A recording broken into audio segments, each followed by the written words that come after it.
Hello and welcome to my penultimate episode in a series celebrating 100 years of the iconic British Broadcasting Corporation, the BBC.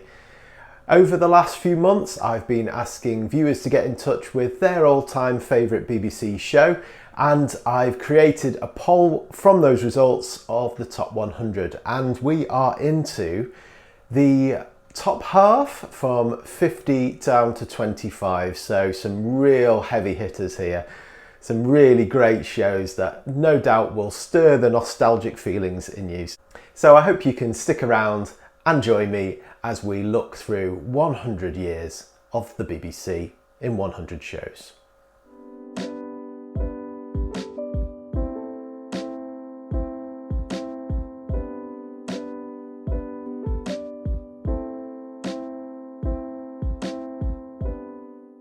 Hello, welcome. As always, I've got my trusty tablet and some knowledge, hopefully, of each of the different shows that have come up in the poll. So let's start off with number 50. We have This Life. This Life was a BBC television drama produced between 1996 and 1997 with a later reunion special in 2007.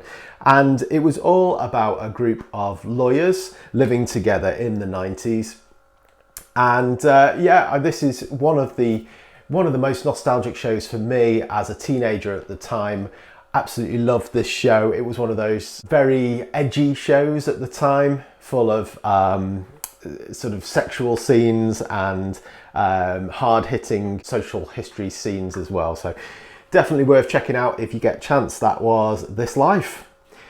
An iconic quiz show next. We have Mastermind, which is still going, and it's in its 50th year, would you believe, starting on the 11th of September. So just a couple of days ago from the point of view of this filming.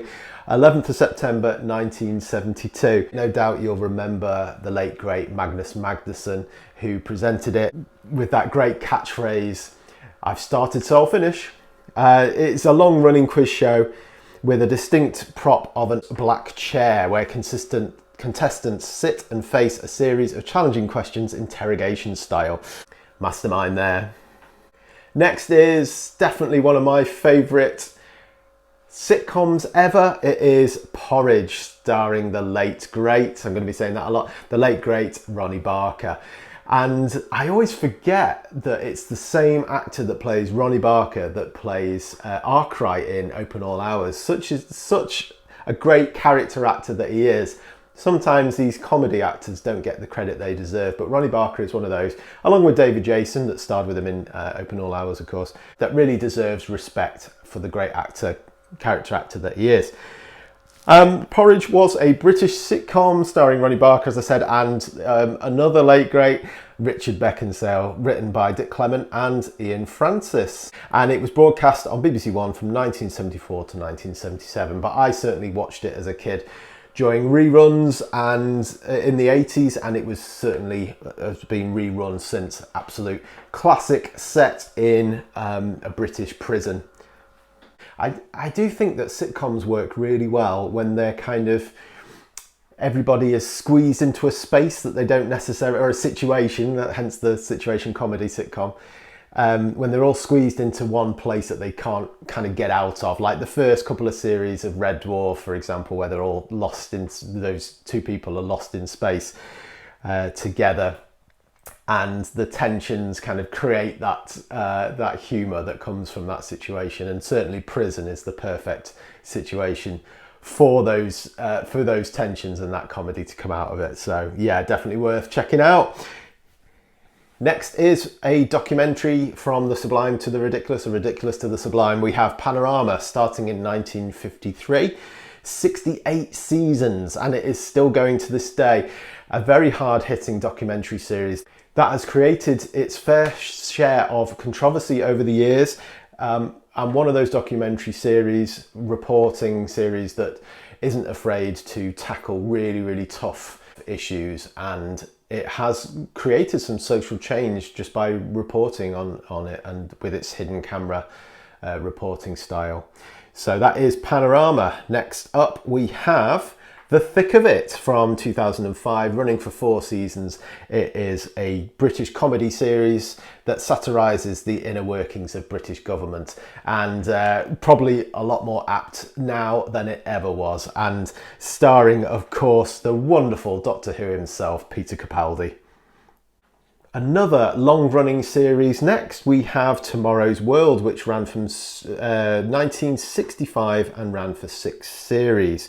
Quirky film reports and live experiments examine the changing technological world with a journalistic eye, communicating complex scientific ideas to everyone.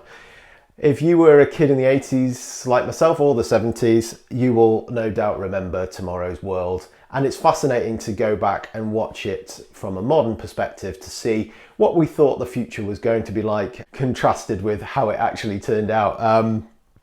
But many of the things that it's introduced have gone on to be very, very popular, of course, including there's some great clips where they introduce the World Wide Web, the internet, and the CD and things like that. So yeah, definitely worth tracking down on YouTube to watch some clips from a very important science show, Tomorrow's World. A legendary comic duo next, Morecambe and Wise. They had to be on this list, didn't they? Anyone who grew up from from the sort of 70s onwards will know of the Morecambe and Wise show, and particularly the Christmas shows that they did each year, which were some of the most watched Christmas specials ever. Still to this day, I believe. So yeah, Eric Morecambe, Ernie Wise, known as Morecambe and Wise, together were an English comic double act working in variety, radio, film, and of course most successfully in television. Their partnership lasted from 1941 until Morecambe's death in 1984. A lot of very warm memories around that great duo. Another documentary series, Horizon from 1964. It has had 2020 seasons. The BBC is definitely known for its long-running series, isn't it? It's still going to this day. It's had 1,200 episodes. It's an ongoing and long-running British documentary television series on BBC Two that covers science and philosophy.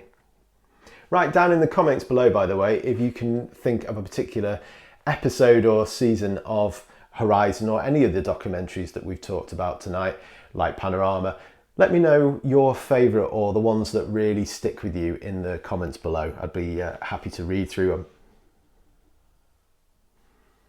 Luther is next from 2010. It's a drama that ran for 5 series, and final episode date is 2019, but who knows, it may well come back onto our screens. I'm sure it will. So it's a psychological crime thriller series starring the wonderful Idris Elba as DCI John Luther, a role that he has made iconic. I'm going to say that a lot, aren't I? A role that he's made iconic on the BBC since then. Dad's Army, talking of long-running and much-loved comedy series. It started, can you believe, in 1968 and only ran for 9 seasons. But again, like Porridge, it's one that has been repeated again and again and rerun because it is such a classic series. During World War II, Captain Mannering, a bank manager, appoints himself as the leader of the local Home Guard contingent comprised of regular townfolk too old to join the British Army. And it's one of those, again like Porridge, where it takes tension, tragedy and drama and turns them into comedy, something that I think the BBC has always been really, really good at. Have you got a favourite episode of Dad's Army? Let me know in the comments below. A less popular but equally awesome comedy, we have Yes Minister and Yes Prime Minister. that ran for 3 seasons in 1980, along with shows like The Thick of It that I was talking about before. It's all about satirising big government. Something, again, that the BBC does really well. 1964 sees The Likely Lads, which ran for 1 season, although there was Whatever Happened to the Likely Lads, was it 10 years later? This is a show that I haven't watched very much, but I know that people of a certain age absolutely adore this show, which starred Rodney Booze and James Bolan as 2 likely lads. One thing that the BBC does really well is broadcasting historic moments, and one of those historic moments that happened in 1985 was Live Aid. It was held on the 13th of July 1985, held simultaneously in Wembley Stadium in London and the John F. Kennedy Stadium in Philadelphia, United States. It was one of the largest scale satellite link-ups and television broadcasts of all time, with an estimated global audience of 1.9 billion people watching that. And the idea behind Live Aid, if you haven't heard of it before, was to try and help the Ethiopian famine in the mid-80s. A bit of a modern classic now, or I see it as modern. It actually started in 2004, would you believe, and has run for 20 seasons. I'm talking about Strictly Come Dancing. Celebrities team up with choreographers to compete in a ballroom and Latin dance competition. Who would have thought when this came back onto our screens, based of course on Come Dancing, which was an earlier series for the BBC, that it would be so popular and run for so many series on a Saturday night and become such a fixture in so many families' schedules. Spooks is next, 2002 drama that ran for 10 series, featuring drama about the MI5, a clandestine counter-terrorism division of the British Secret Service.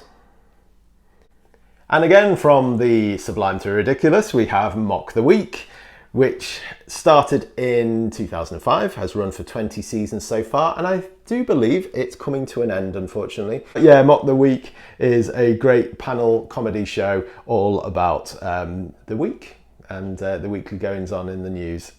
Similar to Have I Got News For You, but maybe with a little bit more edge. The adaptation of The Hitchhiker's Guide to the Galaxy by Douglas Adams, which ran for 1 season in 1981. Arthur Dent and his friend Ford Prefect escape the destruction of Earth only to face incredible trials, tribulations and adventures in space and time. Love that show and book and radio show. Another comedy classic next, Steptoe and Son, which ran from 1962 for 8 seasons and is all about an impoverished father and son rag and bone team struggling to get along. This was written by Ray Galton and Alan Simpson, who I believe wrote Hancock's Half Hour, I believe, and has a lot of that same everyday humour that is great. If you get a chance, check out Steptoe and Son. It's absolutely hilarious scenes. The one that I remember is when they divided the house down the middle.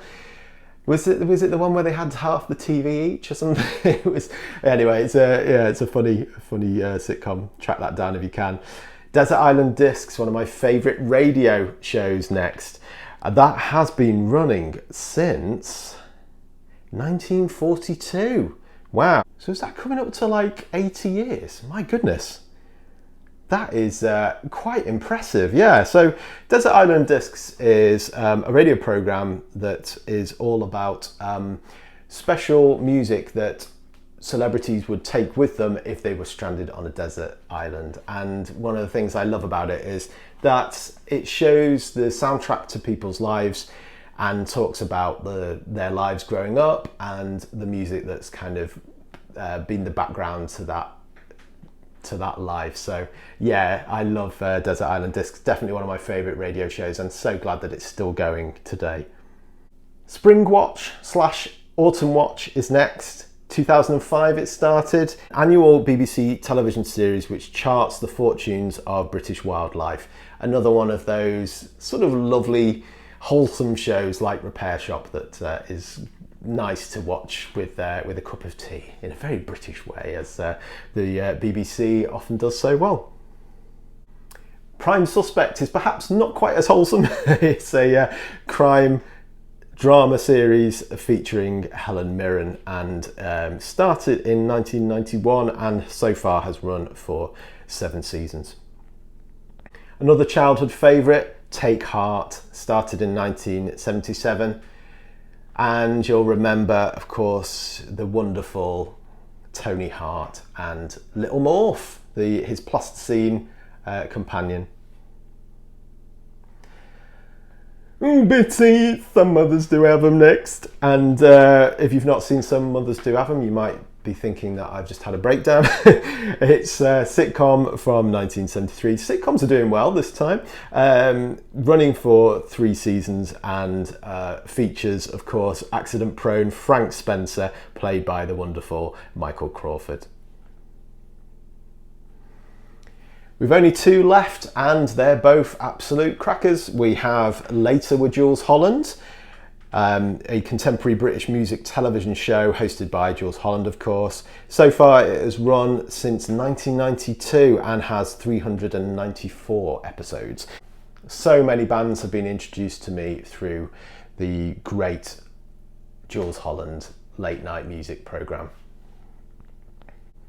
And last up, we have another hard-hitting kids drama programme. It is Grange Hill. Grange Hill is a British children's television drama series originally produced by the BBC and portraying life in a typical comprehensive school.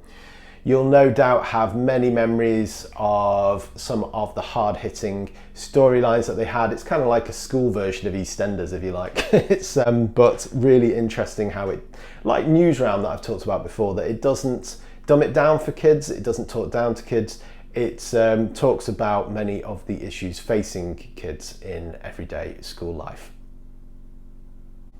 Thank you so much for joining me for this 3rd and penultimate episode of 100 Years of the BBC in 100 episodes. I'm really excited to bring you the top 25 next month, hopefully in time for the BBC's Centenary celebrations. Let me know, what are your favourite BBC shows of all time? And as always, thanks for watching and take care.